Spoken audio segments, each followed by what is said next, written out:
Good morning, everyone. This is Ron. It is Sunday morning, uh, about a little after 11 a.m. So we'll go ahead and get started.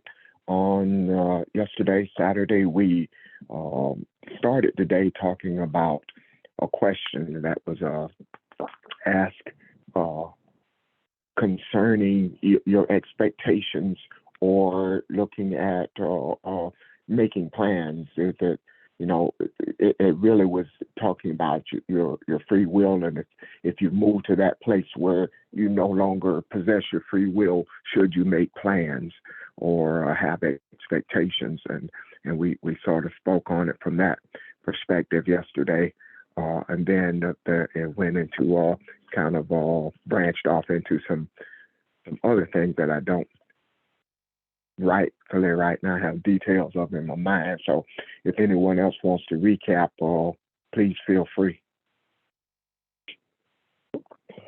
Uh, Good morning, everyone. Ron and everyone. I listened to the lesson on yesterday about 1 o'clock in the morning or this morning, and one of the things that Reverend Richard stated that I've heard him say on several occasions: when you walk into an arena and you expect not anything, you can gain the whole world. I'm paraphrasing what he said, and that's a good way to maneuver.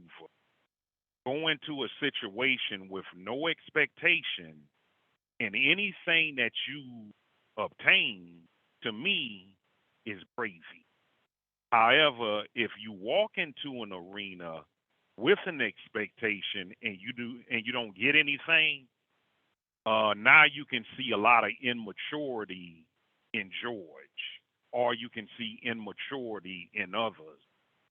Um, Based upon the question that Miss Evelyn presented of planning and not planning, I show favor in planning. Um, However, if you if you don't want to plan, you still got to plan, not to want to plan. So um, I show favor in planning, even if it's not wholesome. Sometimes I wake up and I'm gonna piss some people off this morning. That's planning. I think about it while I'm driving, while I'm taking a shower, even before I go to bed. Then what I feel is good, um, tithes and offering. Who am I going to enhance today? So everything requires planning. Thank you very much. Thank you, George. I appreciate that, especially your thing on the expectations. You're right on target. Thank you. Anyone else? Anyone want to speak to what George said or anything we talked about yesterday? We talked about ancestors yesterday at length, and we talked about how we are connected to them, and George from Philly added to the conversation by speaking to how many of ancestors that each one of us are connected to by what through mathematics, in terms of how many generations it took for us to be where we are in the last 500 years. I thought that was extremely interesting and informative. We went, and speaking to that, we veered into the areas like as in talking about who an ancestor is, and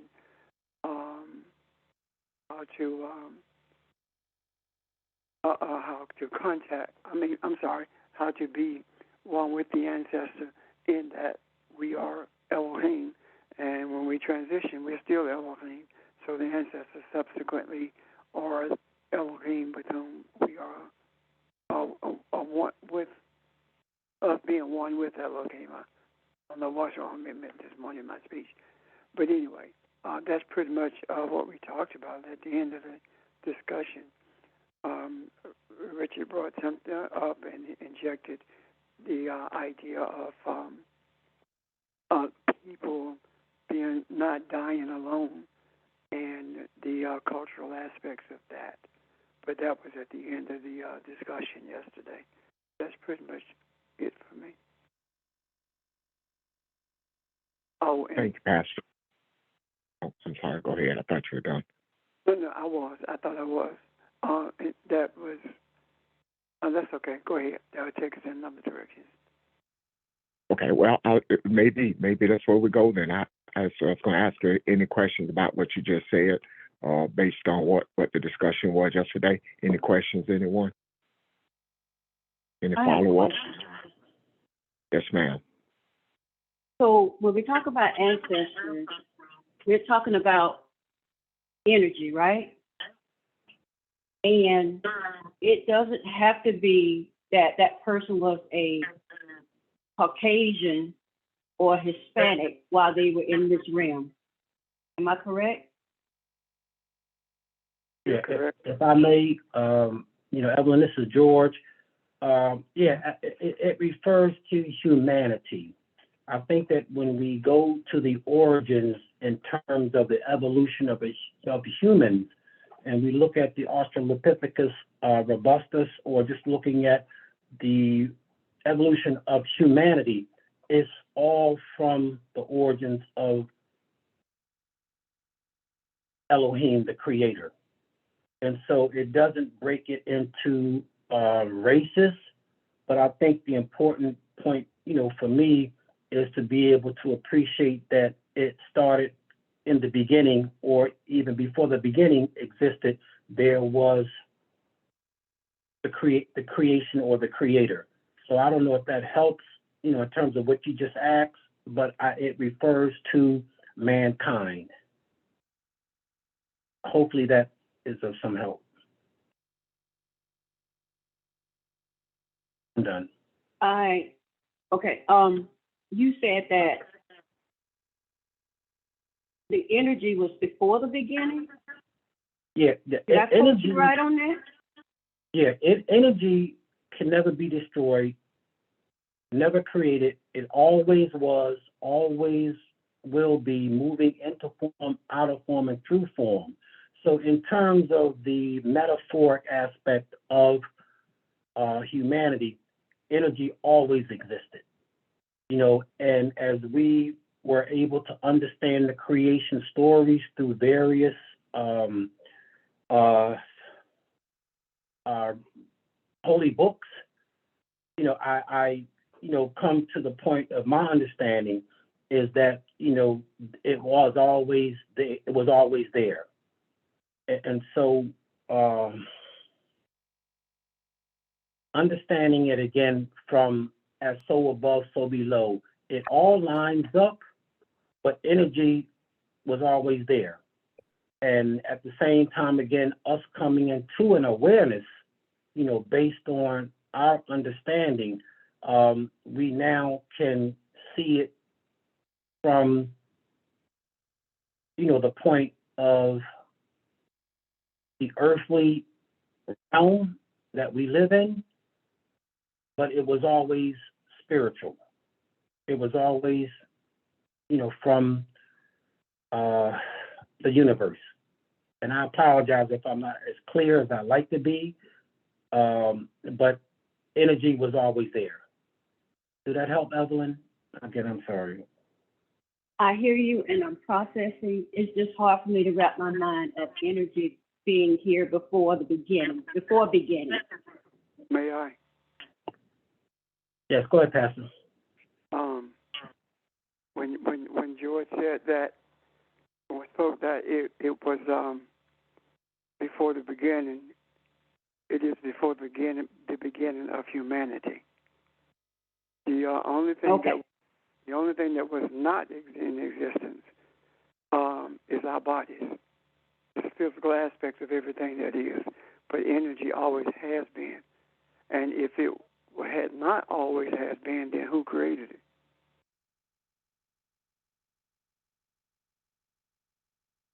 I don't have an answer to that either, other than the fact that Insa, the light above all lights, who is the one who is the entity that created it. And if the entity is light itself, then that's energy. So it's simply just before humanity, the beginning of humanity. I think that I'm correct in what you were saying, George, right? Yes, Pastor. Thank you. Thank you. Evelyn? Processing. I think, But I'm good for right now. yeah, I think the scriptures bear witness of that when you read Proverbs and Psalms and whatnot, and it talks about before the foundation of the earth, and you know, so you look at that and see whether it's talking about wisdom or love or whatever the case may be, it's talking about energy. These things that was before there was an earthly consciousness. There was an awareness of man, of who he is in the physical form. So, yeah, I just want to add that. The scriptures do bear witness to that.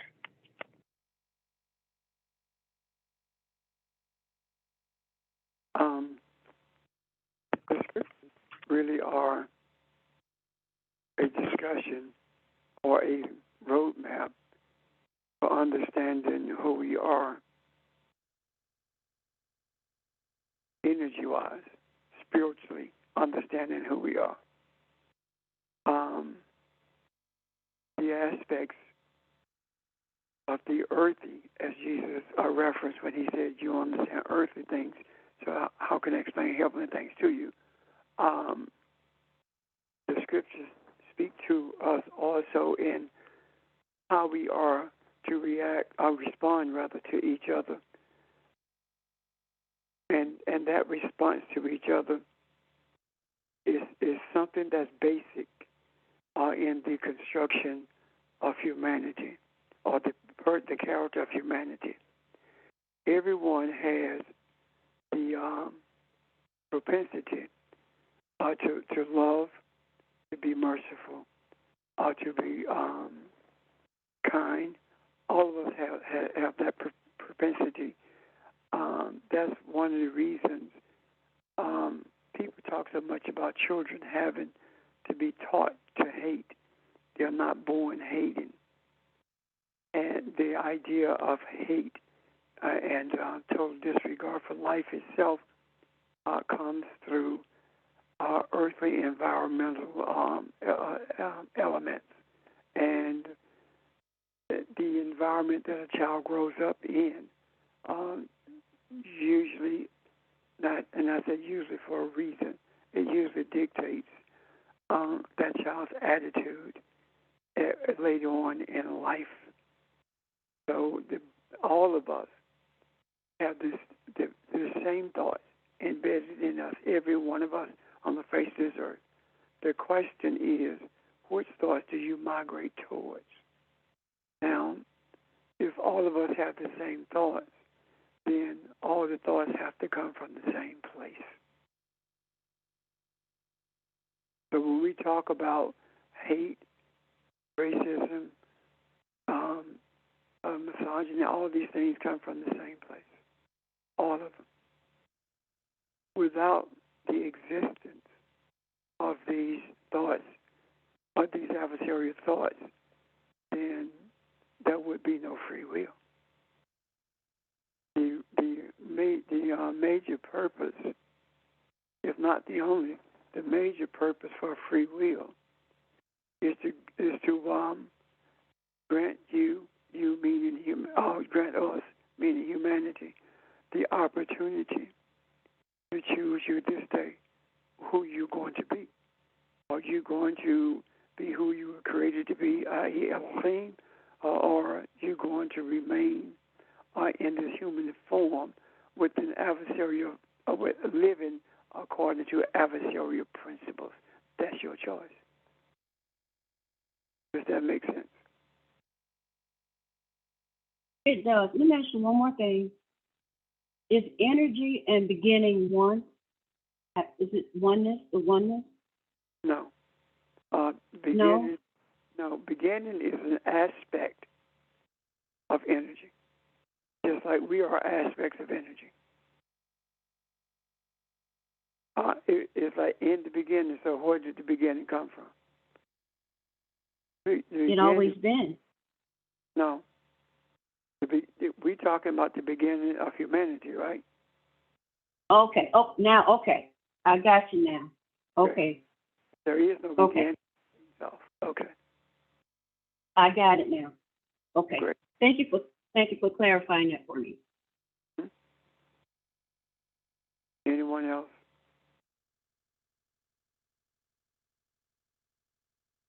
Or anyway.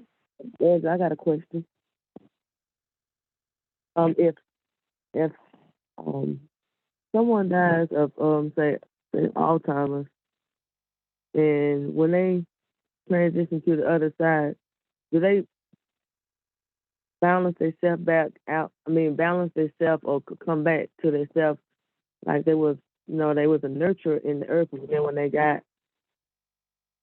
Alzheimer's, it changed the way that they act. They was more aggressive. So when they transition, does it balance it out on the other side, or are they still in that state?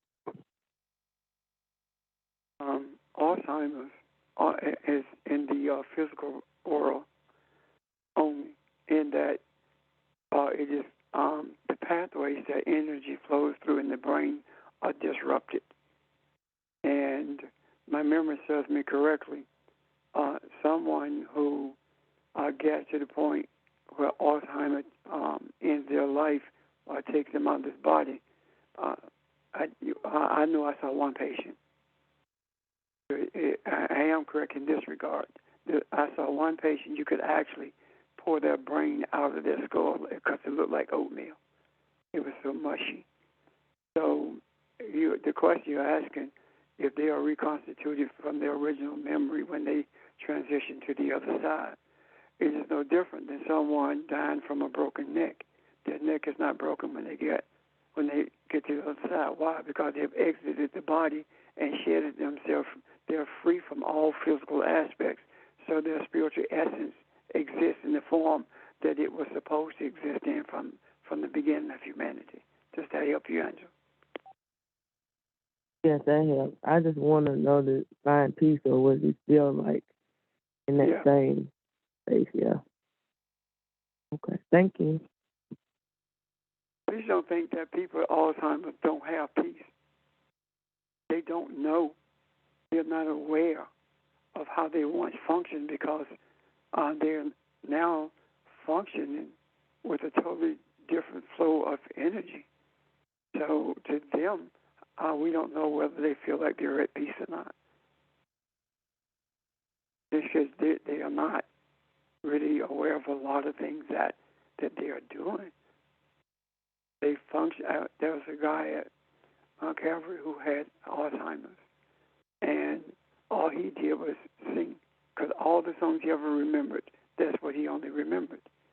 And there was someone else who had it, and they were mean as a rattlesnake.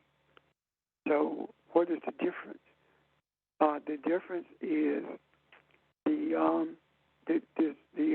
disruption or the flow of the energy. I keep saying disruption, but the difference is the flow of the energy that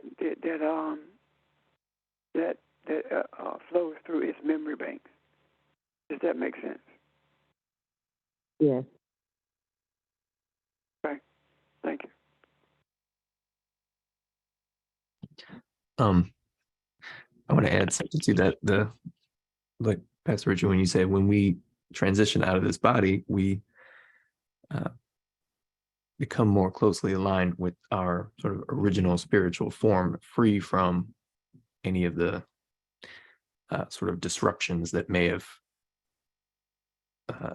occurred in our physical context. The physical body that we inhabit is also a product of, or a direct sort of manifestation of, our spiritual state. And if any of the sort of spiritual issues that created any particular disruption in physical body are actually sort of spiritual in origin, as opposed to something more physical, like you broke your leg or something like that, which is less of a spiritual problem than, for example, if you have a temper problem or you cannot control your anger, for example. But any spiritual issue that may have produced a particular physical manifestation, that still must be addressed even after you transition. But you are no longer, as Pastor Richard said, sort of bound to the whatever physical effects you may have experienced as a result of any sort of spiritual issue within yourself or any other sort of physical thing you've interacted with. Thank you. Thank you.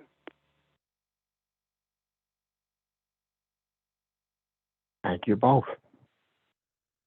Any other questions or comments on what Pastor Nick brought up, or Angela's question?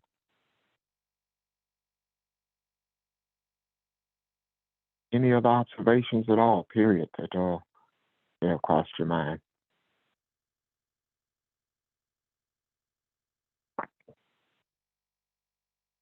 I have one, Ron.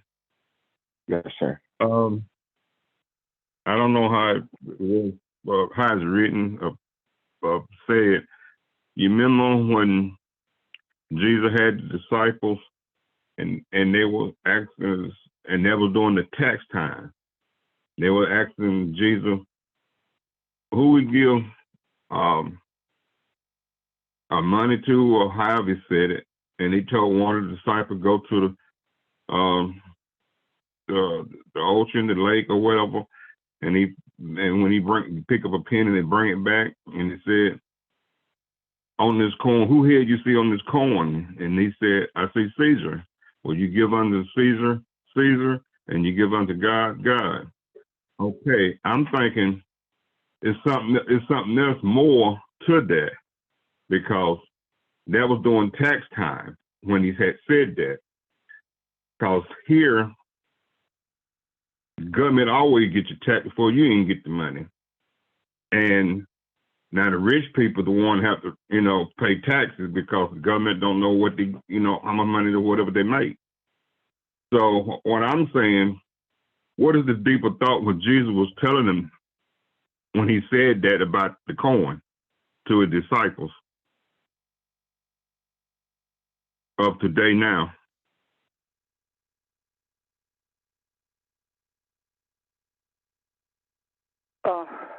When Jesus was talking to them about that, what was he talking about? Jesus was referencing not only the taxes, but also the tithe. You're talking about when he told Peter to go to the sea, and in the mouth of a fish he would find a coin.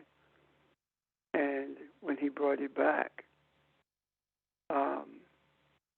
that's when he made that statement, render unto Caesar that which is Caesar, and unto God that which is God's. That's talking about the rendering of material things and versus spiritual. And the way I see that, not having looked into it in depth, the way I see it and have seen it, is that what's being said there is don't make any efforts to mix the two words. In other words, don't try to serve both of them. If it belongs to Caesar, give it to him. If it belongs to the government, if it belongs to this material world, leave it there. If it's earmarked for the spiritual, then that's what you do. You give it there. And he's talking about material things because it was a coin. And that's what led me to believe that he's saying that you render the taxes to Caesar, just as you would render those things a tithe to to the spiritual, that which is spiritual. You're given based on that. Of course, I'm certain that there is a heck of a lot more in that than I just repeated. And I'm sure that there is someone else who are listening to us on this line who has some in-depth understanding of it.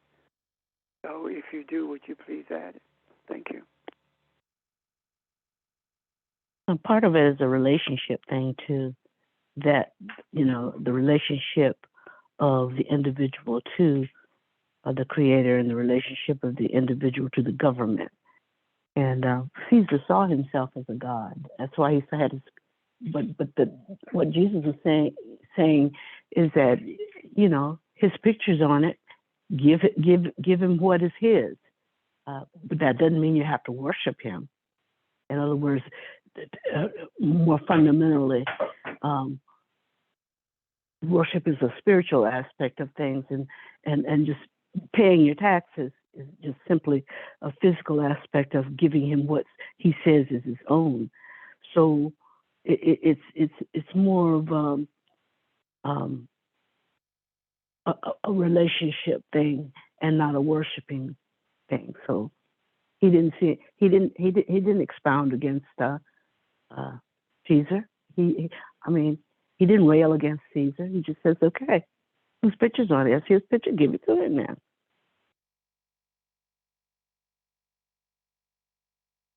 Thank you. I agree with what you guys said. The word that popped into my head was offering. Part of the message with Cain and Abel, both of them brought an offering to God, and we look at Scripture. We think of an offering as a dead animal that is sacrificed on the altar, but that was before all of that came into place. The offering that is speaking of is anything that you do, any action, any encounter that you make, treated with another human being, you treat it as though you're making an offering to God. So you give your very best. You give the freshness of it. You give the wholeness of who you are. You don't measure anything. You don't pick out the worst, or you treat that custodian the same way you do the president that you break your neck to speak to. So you give them the same type of love and respect.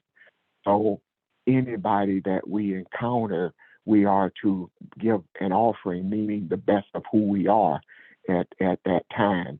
And I thought about it when y'all were explaining that. So even if I am paying taxes, I'm doing an offering because that is what is required in the earth. And I'm going to do that without malice, without a sense of this is an obligation that I hate to do. I'm going to do it as though at the same type of respect that I pay my offering to the Creator. So this is something that in everything that I do, I show that I give to God in every action that I do, even in paying my taxes, something that seems something that seems as burdensome as that. It is an offering to God that I offer my best self in what I do. That's what I thought of when you guys are talking. Well, one aspect that is somewhat plausible that you can look at is Jesus never concerned himself with politics. Now, did politics concern themselves with Jesus? Yes. So, in the question that Mr. Charles raised, Jesus was saying if the rule of it is you got to pay your taxes to Caesar or to Rome or Jerusalem, do what you feel like you need to do. However, and he's letting people know that there's another origin out here. There's the Creator that creates everything. That's my interpretation of it. Thank you.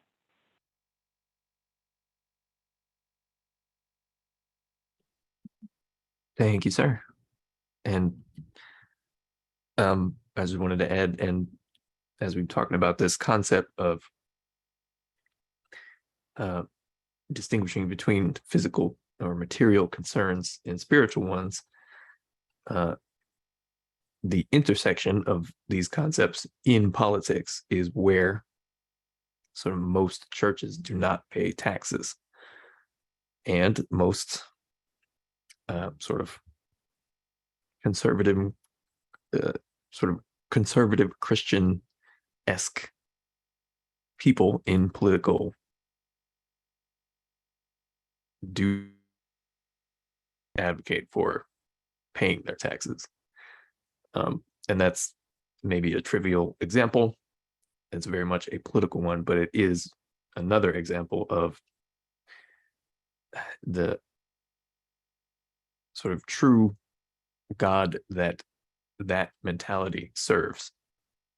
It is sort of material wealth, and it is not the spiritual source that actually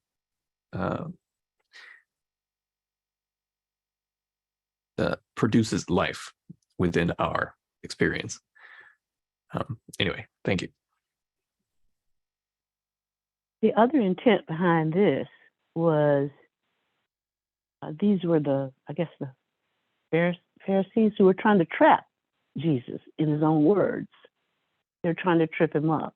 And so the intent underneath it was to get Jesus to say, no, don't pay taxes to Caesar, which means then they could take it back and said, okay, this is what this man, quote unquote, said about you, not Caesar, but the government that represents Caesar. So even their motive was one of entrapment, and I think the energy called Jesus understood this.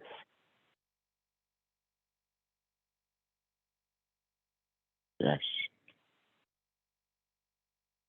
Thank you, everyone. Charles? Yeah, I heard everyone and I understood it. Does it make sense? Does it answer your question? Yeah, it answered my question real good because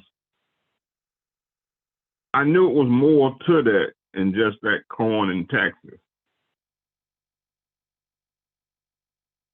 Okay.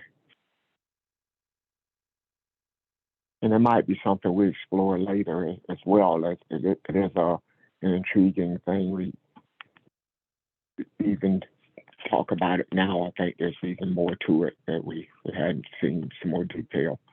So thank you. Anyone else, questions or comments?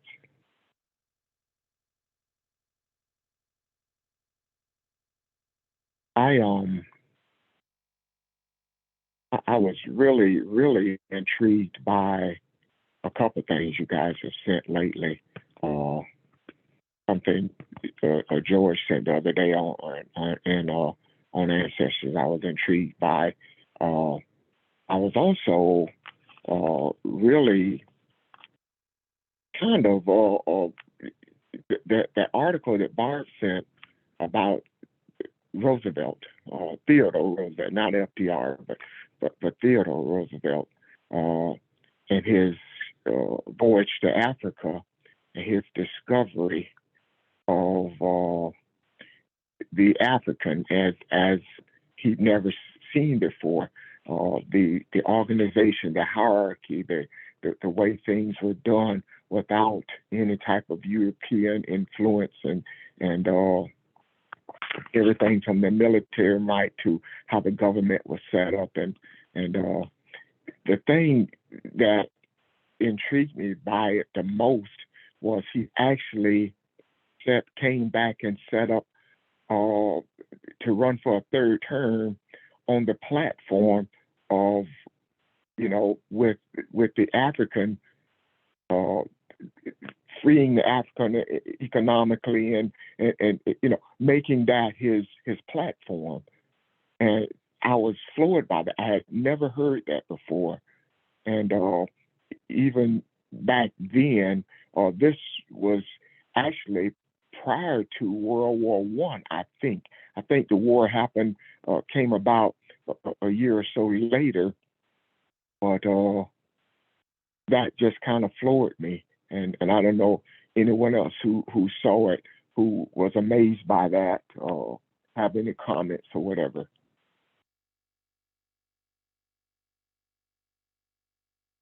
This is Barbara.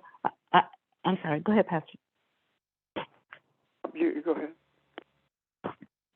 And I simply wanted to comment that I agreed with what Ron said, that that's an aspect that I never heard before, that there was, Theodore's wife was Eleanor, and I knew that Eleanor Roosevelt had been involved in some social change kinds of things, but I did not know that Theodore had gone to Africa, had been so impressed by what he saw, thinking that Blacks didn't know anything, were not capable of self-governance, anything like that, and was impressed to see that they had an assembly of sorts, that representatives from the people, and they made decisions as a quote-unquote democracy rather than one ruler making all the decisions. So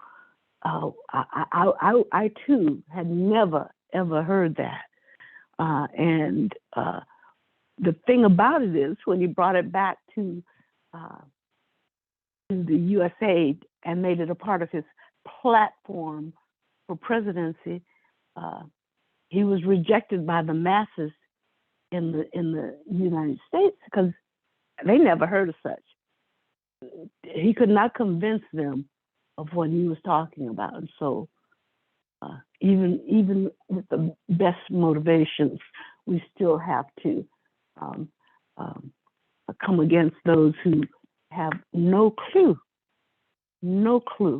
about mercy and about loving kindness and those kinds of things. Thank you.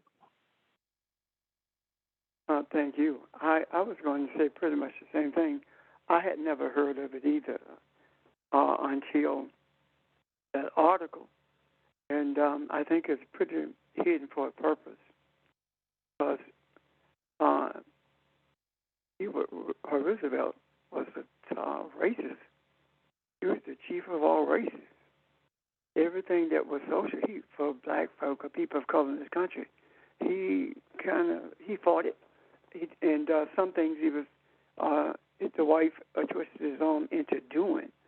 But to see, to read where he actually had a platform, it gave me a tremendous insight into where we are now. And I believe that it was brought to our attention through Bob for one thing, if nothing else, and that is to tell us, hold on to your hope. This is real. Because if he, during that time, would have a platform based upon the equality of the African with the rest of the world, then that speaks volumes to where we are right now. And with him being in a position where he risked everything in order to run on that platform, even though he was not successful in his bid to become president again, he was successful in putting it into the macro, which means that we have that energy to help us repurpose the energy that is constantly pushing racism and the false scientists who are basing intellect on race. I do believe that's a major milestone for us to really heed because of it being revealed at this time. Thank you. Thank you. both you guys mentioned Eleanor. Eleanor was an amazing person in her own right. If you ever get a chance to read history of Eleanor Roosevelt, the weird thing about Eleanor, though, she wasn't married to Teddy. She wasn't married to Theo. She was his first cousin. And FDR was also his cousin. And he ends up marrying Eleanor, who was his cousin. So it's kind of weird how, the family dynamics kind of tied together there. But if you look at some of the influences that she had with FDR and some of the things that she accomplished on her own, she was very much loved and equally hated by America because of her embracing of equal rights and equality and treating men the same. And so just a fascinating woman, I think. And I'm not one to even cross that line with politics and look at that, but she showed a very human side of herself that I admire. So yeah, just right. very interesting history. Huh? Yes, sir. To what you're saying, if it had not been for Eleanor, there would not have been the Tuskegee Airmen. Yes. She's the one who did that.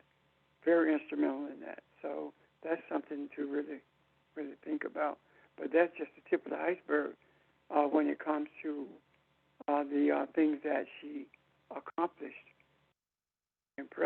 being president, actually. Yeah, she was probably as much. I'm sorry to interrupt someone. Oh, well, I was going to say she did do a major impact in the universe. I think she could have done more if they hadn't looked on her, frowned upon how she looked, because she didn't look polished the way that Europeans think people should look. I think they kind of like crushed her spirit, and she went through a lot from what I saw in the documentary as well. So it just goes to show you, if you don't look the part, white America just don't accept you. That's all I want to say. Yeah, you're absolutely right. She was not charismatic, and she wasn't that pretty, dainty little European woman that they favor seeing. She was a roll your sleeves up, let's get it done, let's talk about this kind of thing. And she stepped in arenas and committees and whatever that were dominated by men. And she was extremely vocal in what she thought and believed in, or wanted to get something done. And that was frowned upon. So, yeah. She was able to do that mostly because they had money. And that in itself gave her the courage based upon the environment that she grew up in. I admired her, and I think she was as much president as he was, actually. So that goes to show. Thank you. I'm sorry, I thought you were finished, Ron. No, I was just going to say thank Barb for the article, but yes, sir, go ahead. I'm sorry. I was going to say that goes to show us how the Creator works, even when we are not thinking about the way that things are done. That's when we think about what we were taught in religion. If you're not talking about Jesus only, then you're not preaching or teaching the Scriptures.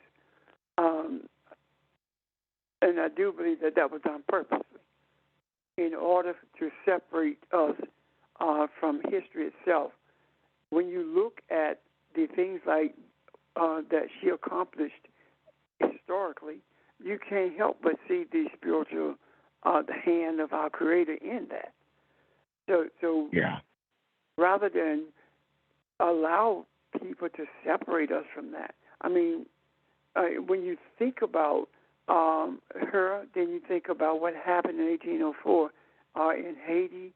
Everyone talks about Toussaint Louverture and the free in Haiti, and how that started Haiti's demise, and that angered the Caucasians in the slave trade. But that was not the main thing that angered them. The thing that angered them was Ecuador, Venezuela, Colombia, and other South American enslavement countries of enslavement were freed by the Haitians as well, either by them participating or by them helping to giving them the resources and the strategy to do that. So the hand of the Creator is in that as well.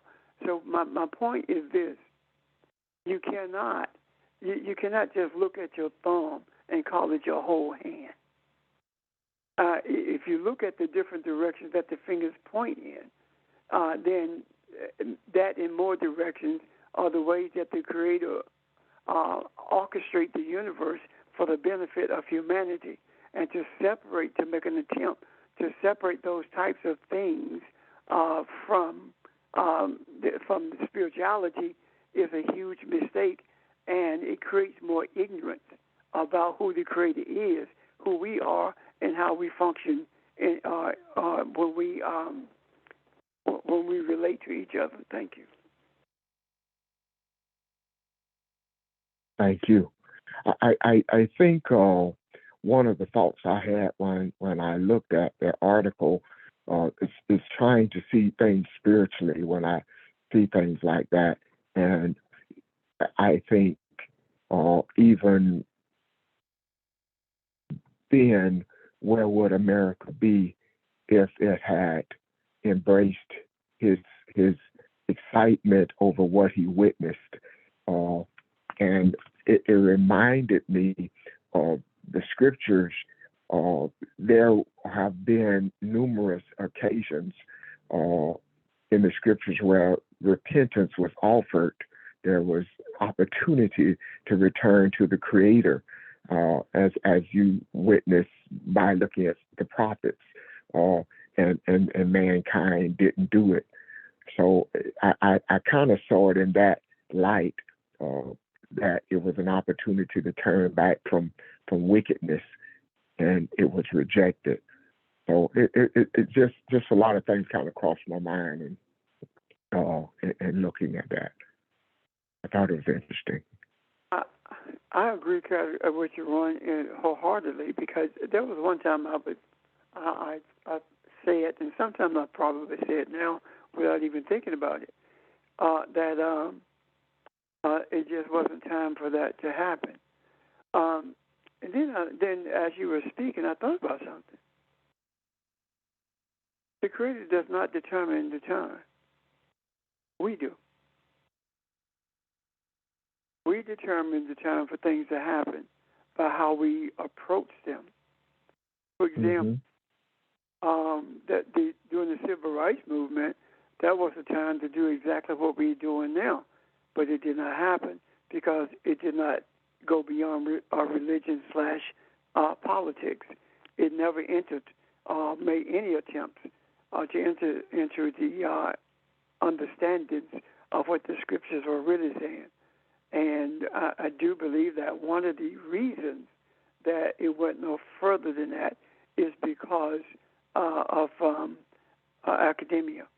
There was more emphasis put on being highly intellectual and being a great orator than it was put on the spiritual nature of everything that is, and functioning from the foundation and embracing the structure on that foundation that created the things that we were attempting to change speaks volumes about our misunderstanding of the direction we were supposed to be taking. Because when you look at that, we were only in the arena of politics and never in the arena of spirituality, because there is no difference between religion and politics in terms of how the system functions. So I do believe that we are the determinants of that time, and if we had not made the commitments that we made when we were shown what we were, then we would be in the same predicament that we were in at the end of the age, not the end, I'm sorry, at the dwindling time of the civil rights movement. Thank you. Thank you. Thank you, Pastor. And I couldn't agree more. I think that was the point I was trying to make anyway, when Nick was talking about the cycles of the universe and some of those, the ages that we're in and the planetary alignments and the comet. We're talking about all that. And we look at it and say, well, this happens every 1,500 years, or this happens every 500 years. I think the righteousness of man influences those. I think there is a cycle, yes. There is a cycle, just like there's a Monday and a Tuesday and a Wednesday. There is a cycle. There's a 24-hour cycle. And those are opportunities. And I think the righteousness that we bring to the earth can hasten or lessen those cycles.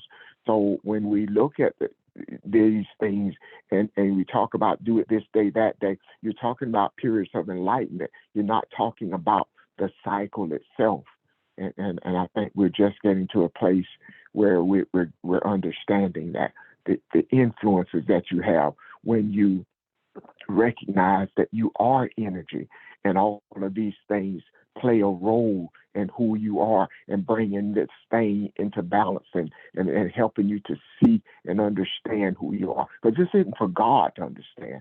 Once we understand, we're the ones that bring the balance. So. But the energy for the cycles is always there. Yes. It's just whether or not, the question is whether or not we are going to embrace the existence of them. And look at what happened. Those cycles are always there. But we were told that they were demonic. We were told that anything that related to astrology, numerology, etc., was demonic, and we were to stay away from them. And that's exactly what we did, and ended up where we were and are. So I agree 100% with that. We determine whether or not we're going to embrace the energy that's available for us to bring harmony in the earth.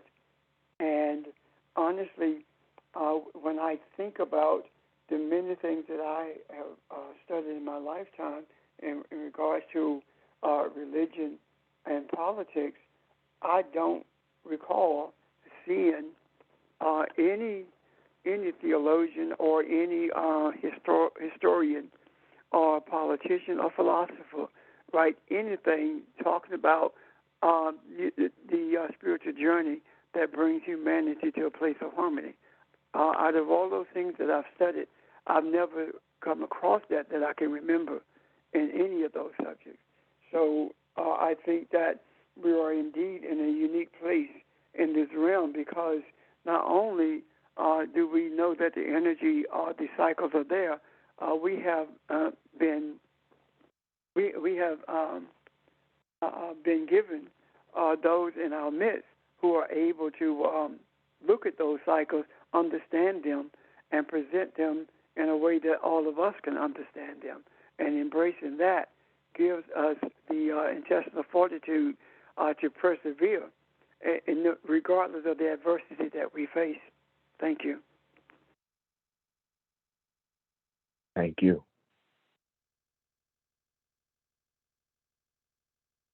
Questions or comments, y'all?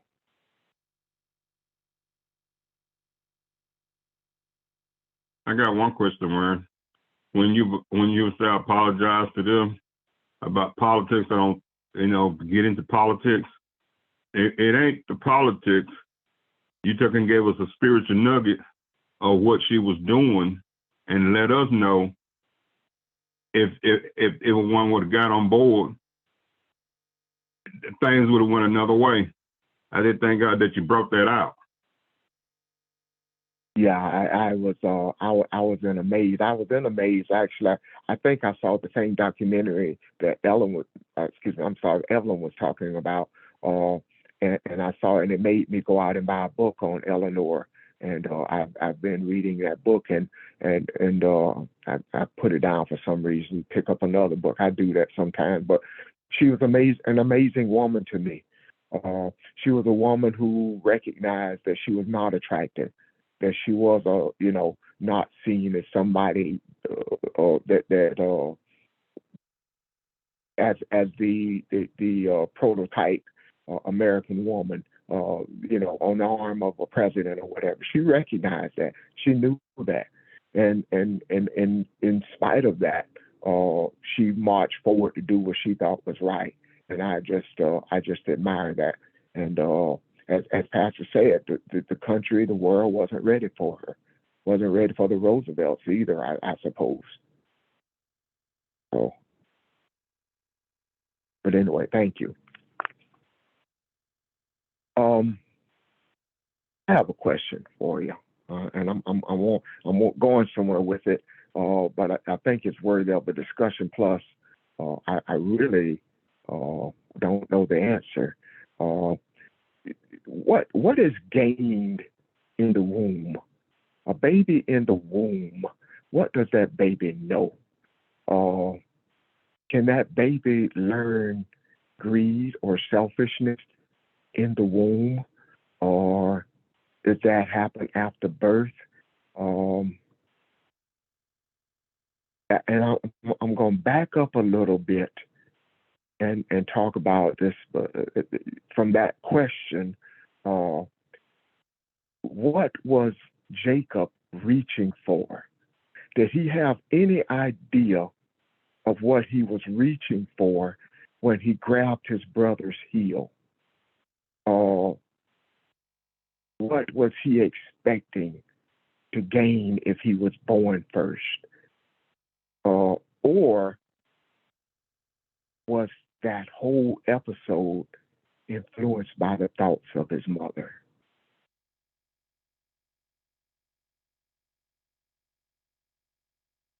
I may be able to help with some of that, and I think this is another area of discussion. So I just want to sort of preface what I'm about to say and everything we talk about with that. This is a more sort of directly spiritual, and in terms of my understanding of the first part of your question, what does a baby sort of have the ability to learn or experience, etc., in the womb? Just comes from the things that I've read and my own processing of my own experience. But basically, before we are born, however we're born, it doesn't matter if you're born sort of naturally or if, for example, you're born via C-section, doesn't matter. Like, however you get into the earth, the sort of spirit or personality, the consciousness and the awareness that we are does not fully inhabit the body that it will take on until some point during that process of being born. The spirit can sort of fully attach itself, or maybe attach isn't the best word, but the spirit can fully inhabit the body that it chooses during while it's in the womb. It can do it after the sort of baby is born. It's just at some point in that process of the merging of spirit and the physical vehicle that it will inhabit. At some point in the process of the creation of that vehicle, as the baby is developing in the womb, as the baby's being born, the spirit could enter that process at any point. The spirit can also exit that process and sort of come and go as it pleases until such a point as it makes that final commitment in a way, in order to fully engage this physical material experience. As Nick, I don't mean Nick, go ahead. Nick, it's wrong. I don't I don't mean to disrupt you, but I want to understand what you're saying. Yep. You said the spirit, the spirit comes and goes until who makes the commitment? That spirit, we did. Okay. Okay. So it's so oh, go ahead. Yeah, go ahead. Go ahead. It'll connect. Go ahead. I'll see it. And the point at which we make the commitment is the point at which we begin the real process of learning and growing and dealing with the lessons of this physical material experience.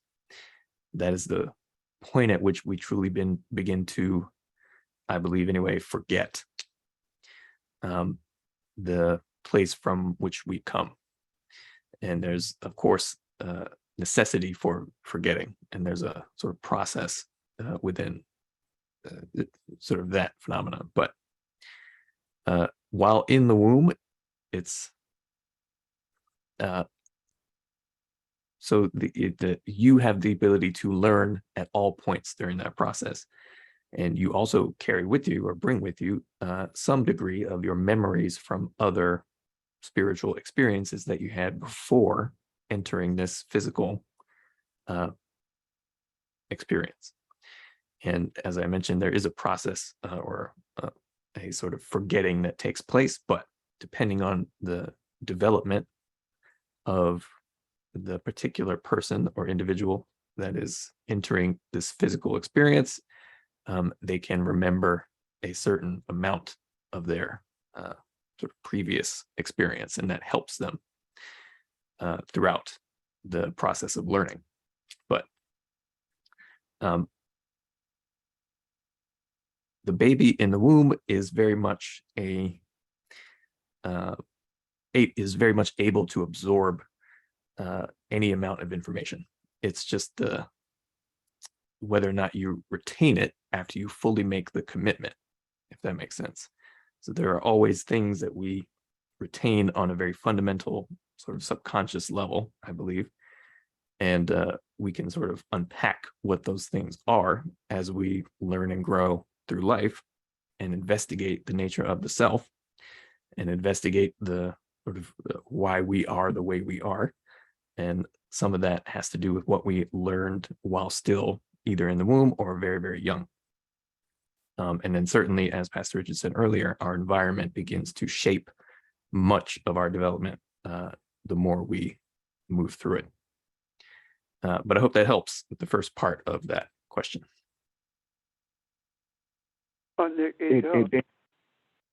Yeah.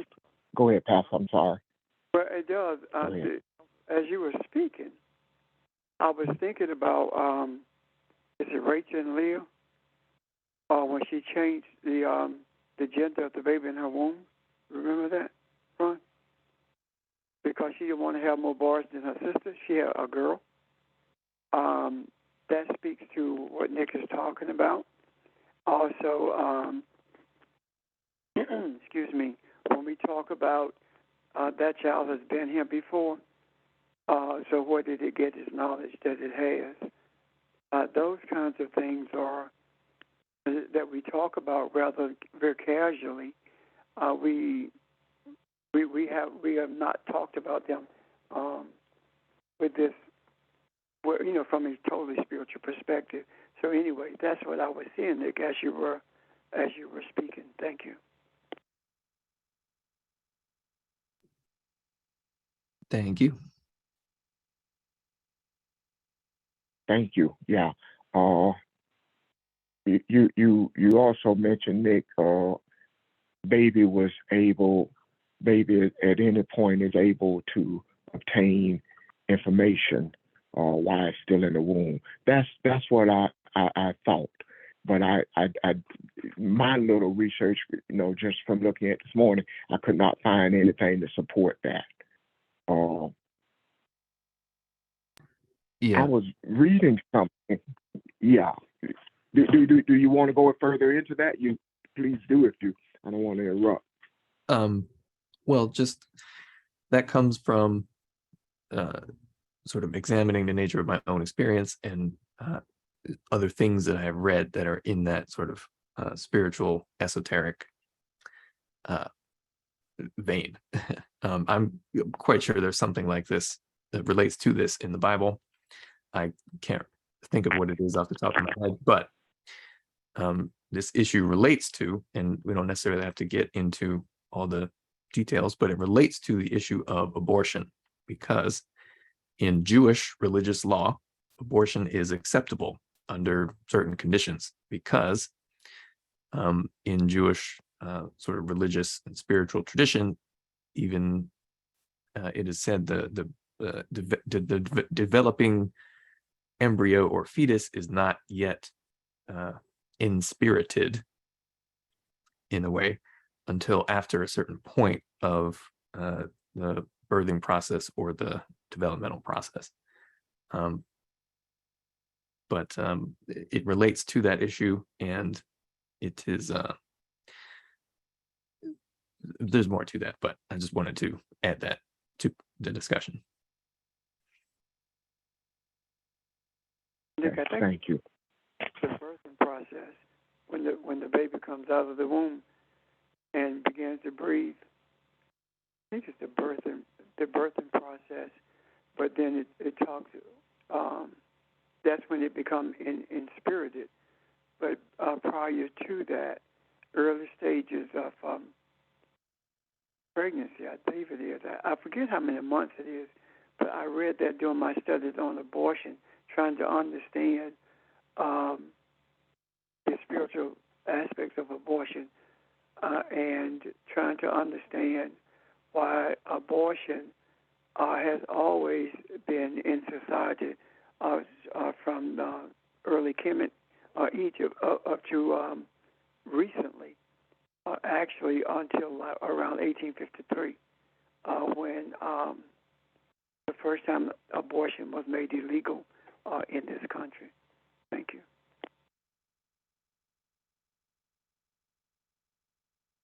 Okay. Here's why this was important to me to see this. Someone mentioned, may have been Evelyn mentioned yesterday, talking about the God will give you the light of your heart. So in looking at Isaiah 58, verse 13 and 14, kind of goes into that, explaining that. And I got caught up on looking at part of verse 14.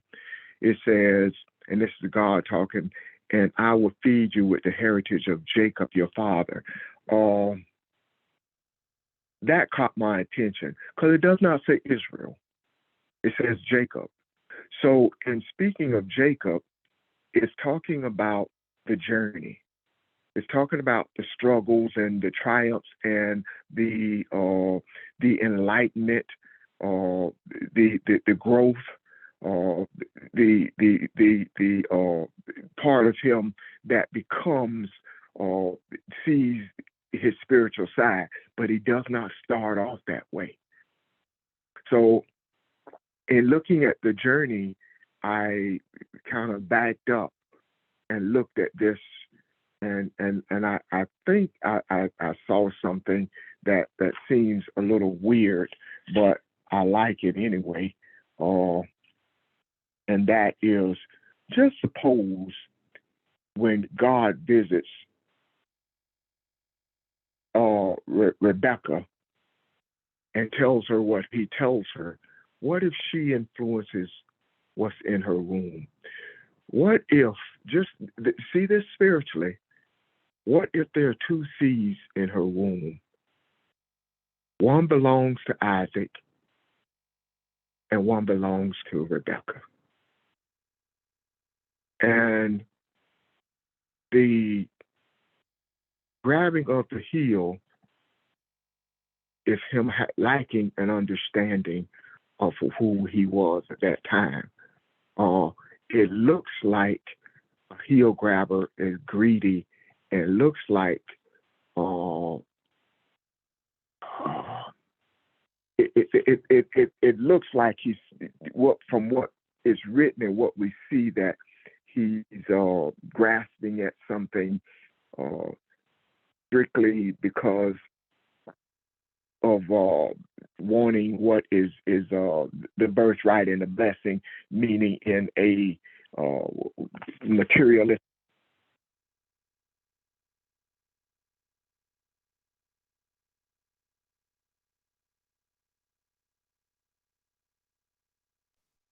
Ron, are you still there? Can't hear you. I'm sorry. When did I cut off? Did I hit the button? We How heard much did I? What was we heard materially was the last thing I heard. okay. I want to show you something here. I think him being, when I said, did you hear me say, I think he was her seed? Did I say that part? Yeah, you did. Okay. So in looking at that, Rebecca becomes balanced, and it does not happen without Jacob. They are one. If you back up and look at Sarah and Abraham, she was Abraham's balance, and that was for a purpose. That was for a reason. But now it is given to all those who seek enlightenment. That path is given to all those who seek enlightenment. That's the difference between these two women here. I'm looking at Genesis 27, and when Isaac is deceived, he says in this verse 28 says, may God give you the dew of heaven and the fatness of the earth and an abundance of grain and new wine. May people serve you and nations bow down to you. Be master of your brothers, and may your mother's son bow down to you. Cursed be to those who curse you, and blessed be to those who bless you. That is his blessing. That is his blessing to his son. And then Rebecca finds out that Esau is coming to get him. And she tells him, I'm going to send you away. And she goes to verse 46. She goes to Isaac. And Rebecca said to Isaac, I am tired of living because of the daughters of Heath. If Jacob takes a wife from the daughters of Heath like these, from the daughters of the land, the daughters of the consciousness, from what good will life be to me? So Isaac called Jacob again. Now, this is on behest of his wife.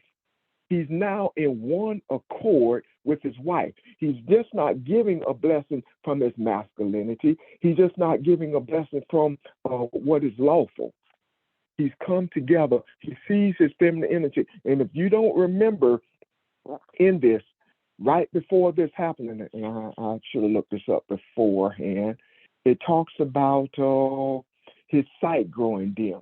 He's becoming blind.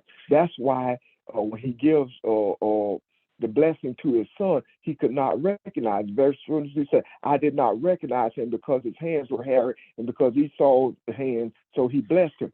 So he can't see. It's not talking about him getting old. It's talking about him moving to a place where he no longer becomes just a physical man. He's becoming spiritual.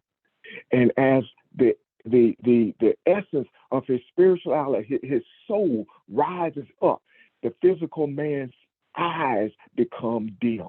He's seeing more from his eye than he is his eyes. So what does he say as a result? He calls him. He says, arise and go to Panorama, to the house of Bethel, your mother's father. And from there, take yourself a wife from the daughter of Laban, your mother's brother. And may God Almighty bless you and make you fruitful and multiply, that you may become the company of people.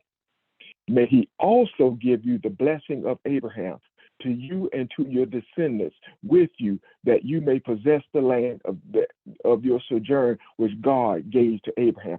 Abraham speaks of spirituality. In the first blessing, it was nothing spiritual. So it is the two of them coming together. It is the seed of Isaac and the seed of Rebekah that comes together that defines Jacob. And because of that, Jacob becomes Israel. So in that verse where it talks about, I will give you the heritage of Jacob, it is talking spiritually here, and it is talking about the journey that we have to take. Each and every one of our journeys are different. Each and one of our journeys depend on our experiences and who we are. But a journey you must take. And when we look at this, you also see that Jacob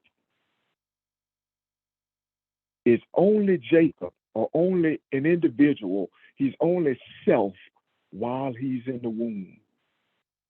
So the journey involves your recognizing again that I am Elohim, and recognizing that if I am Elohim, I am the ancestors, because the ancestors are Elohim. And what does that really mean? It means that as you become and recognize that we are Israel, time is not a part of the equation any longer. If you are the ancestors and you are Elohim, all of that is erased. And all of that energy, all of that knowledge, all of that enlightenment, all of that becomes you. So that was the essence of my question. And when Nick said what he did about obtaining information, that's kind of what I couldn't find, but that's what I was hoping that meant. Any questions? Does that make sense at all? So let me ask you this: Are you saying that when we look at the aspects of Isaac and Rebekah, the masculine and feminine energies, what we see in that is the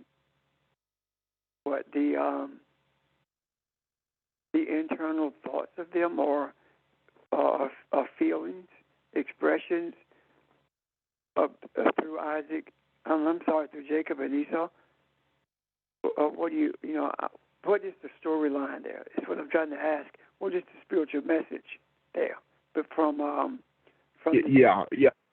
yes, sir. I that's what I'm saying. What I'm saying is, if you look at Isaac, you see purely masculinity. And what you see is him doing what he thought was right based on who he is, based on being human alone.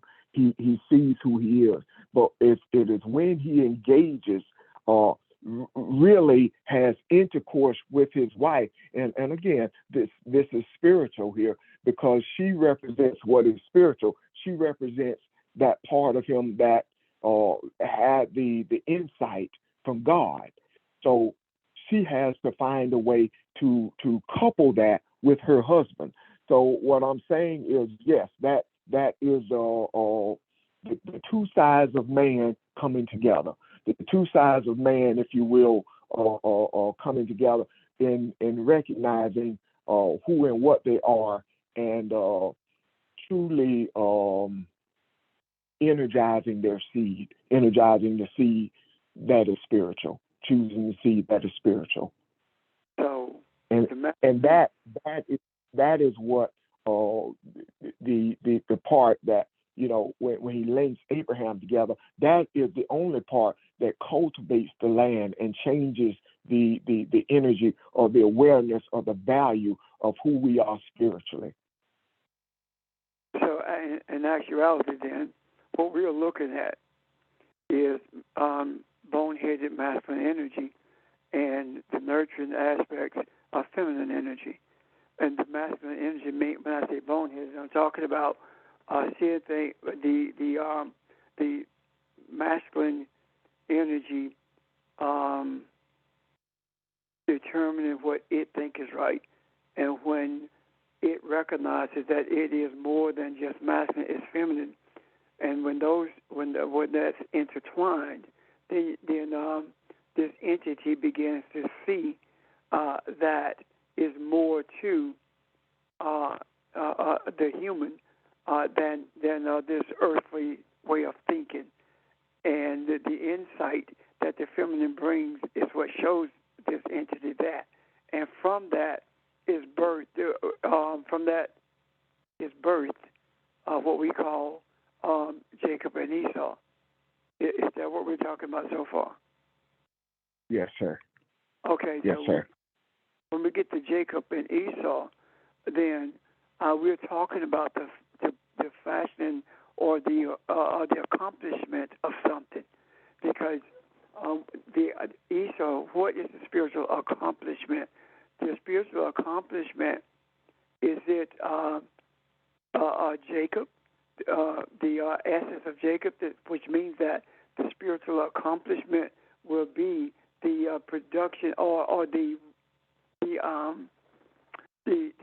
birthing of a nation. But it took both of them to do that. The accomplishment is the nation, and the seed for birthing that nation is Jacob. Because when you look at the word Jacob, it comes from the same root as hill, and both of them means the same thing, to hold back. So what is it holding back? So is it setting a wall so that the masculine desires that existed before this birth would not interfere with the birthing of a nation? Does that make sense? Yes, sir. I think it's saying that, and I also think it is a point of protection. What do I mean by that? He said the other blessing that the first one he gave, that does not mean that one isn't real. He gave that from his heart. He gave that because that was the consciousness of the land, what he knew so far.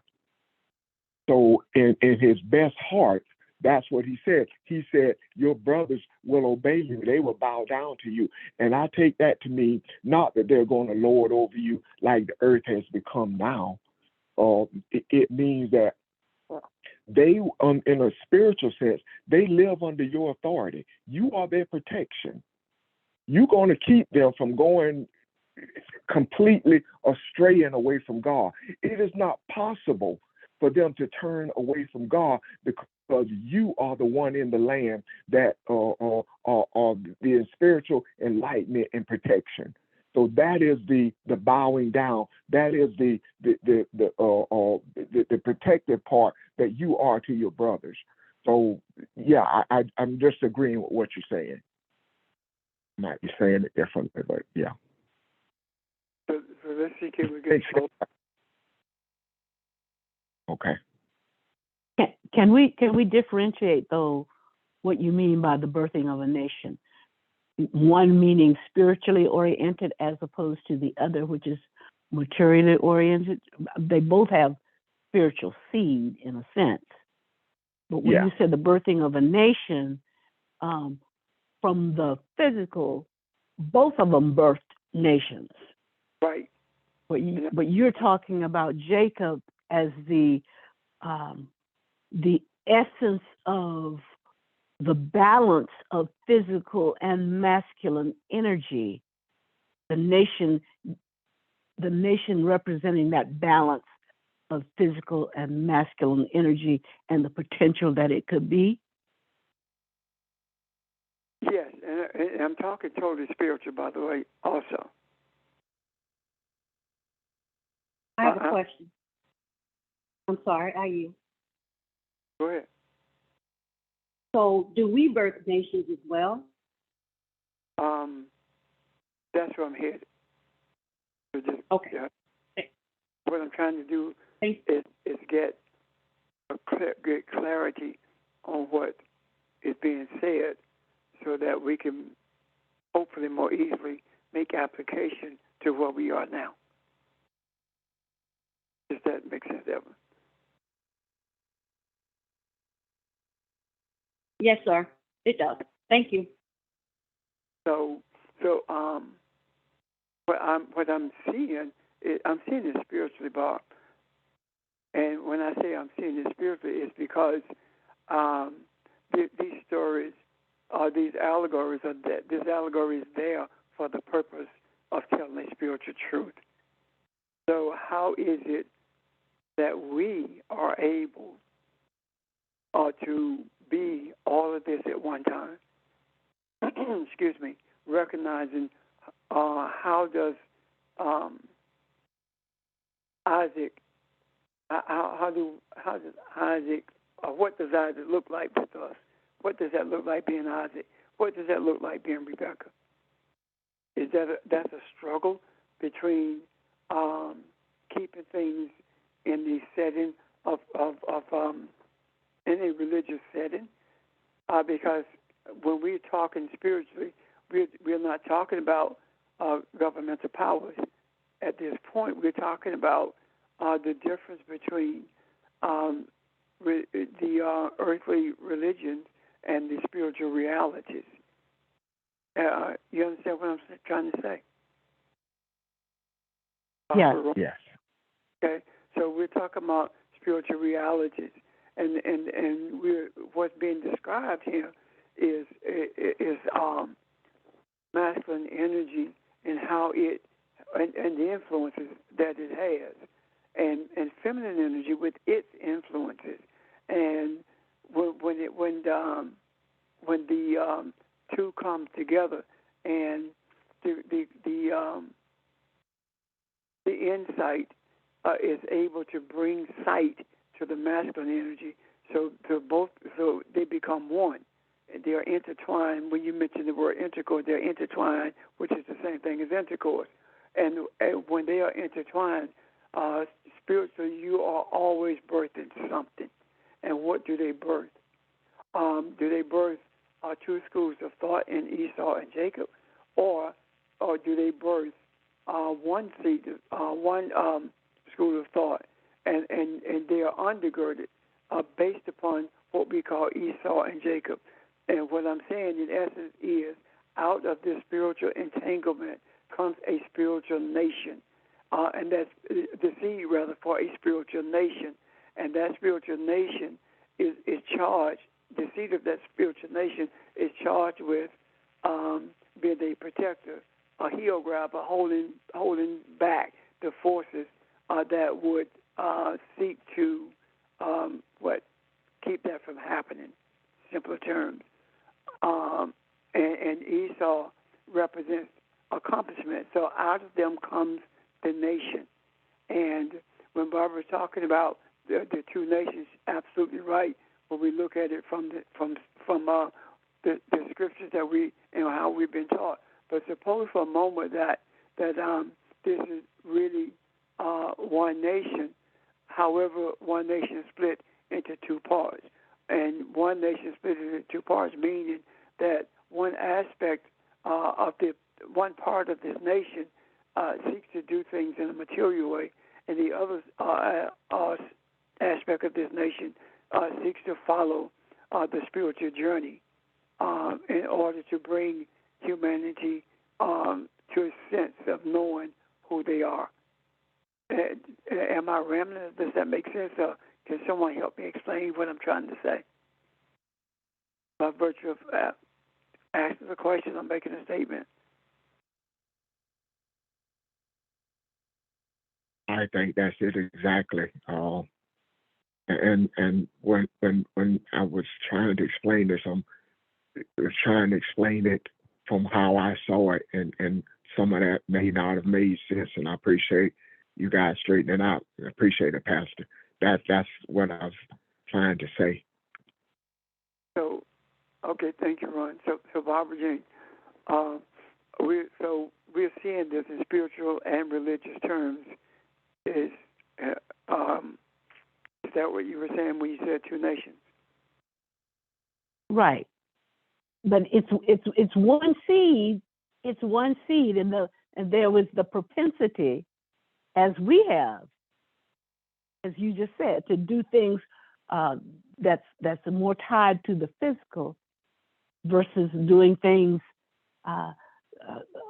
more attached from the spiritual perspective.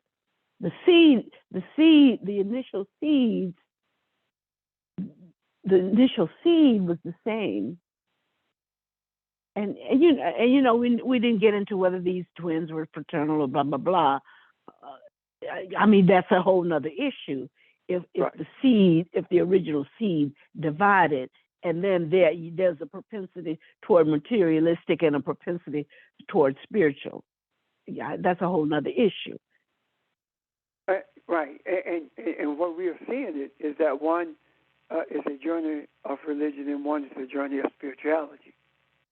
And right, and that's where we are at this juncture. And in response to Evelyn's question, then when she raises the question, "Are we birthing a nation?" What we are a seed, and we have the freedom to choose the direction that you're going to travel in. For example, if you are seeking to understand and embrace who you are spiritually, then when you meditate or when you come in contact with individuals or have a conversation, or when you come in contact with other energies, the question is, what are you projecting? Are you projecting a journey of spirituality or one of religion?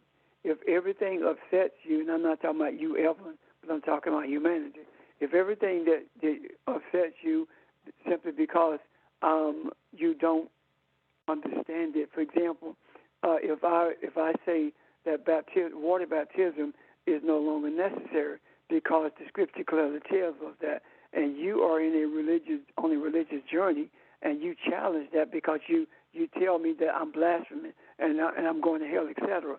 Well, what you've chosen to do is stay on the path of religion and have no spiritual understandings, which means that you don't realize the spiritual power, the spiritual essence that you are. On the other hand, if you say that, oh, that makes sense to me because that's exactly what Jesus said, and so that makes sense to me that we are immersed in the Spirit as opposed to being immersed in water. That's what Jesus brought into the earth. Now what happens is the journey of religion that you are on has now changed. You're now on a pathway in search of understanding the spiritual essence of not only your being, but the spiritual essence of everything that is. Does that make sense?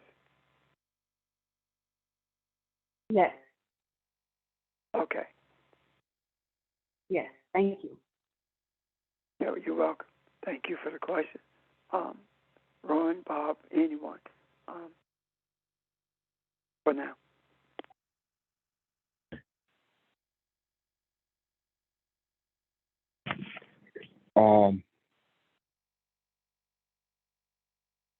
I was going to talk a minute about Isaiah.